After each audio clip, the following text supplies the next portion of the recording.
ইরানের বিরুদ্ধে কি স্থলযুদ্ধেই জড়াতে চলেছে যুক্তরাষ্ট্র? এজন্যই কি মার্কিন সামরিক বাহিনী ৩টি বিমানবাহী রণতরীকে মধ্যপ্রাচ্যে মোতায়েন করেছে? তাহলে কি ইরানের ছোড়া মিসাইলে আবারও ঘায়েল হবে যুক্তরাষ্ট্রের দানবাকৃতির রণতরীগুলো? জানা গেছে মার্কিনীদের প্রতিটি লক্ষ্যবস্তুর পুঙ্খানুপুঙ্খ তালিকা প্রস্তুত করেছে ইরানের সামরিক বাহিনী। সেই তালিকা ধরেই সম্ভাব্য যুদ্ধে উত্তাপ ছড়াতে চলেছে তেহরান। তবে নিজের আগ্রাসনের নতুন করে প্রমাণ দিতে মধ্যপ্রাচ্যের বিভিন্ন স্থানে ২ শতাধিক যুদ্ধবিমান ও প্রায় ১৫,০০০ মার্কিন সেনাকে মোতায়েনের নির্দেশনা দিয়েছেন যুক্তরাষ্ট্রের প্রেসিডেন্ট ডোনাল্ড ট্রাম্প। প্রশ্ন হলো, ইরানের ব্যালিস্টিক মিসাইলের রেঞ্জে কি রয়েছে মার্কিনীদের অত্যাধুনিক সমরাস্ত্রগুলো?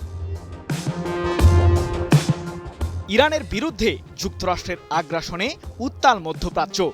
যুদ্ধের ময়দানে সাময়িকভাবে কিছুটা শান্তি বিরাজ করলেও যে কোনো সময় যে এটি সংঘাতের রূপ নিতে পারে সে শঙ্কাই জানাচ্ছেন বিশ্লেষকরা।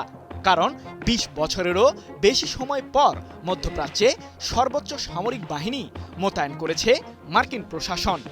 কি আছে সেই বাহিনীতে?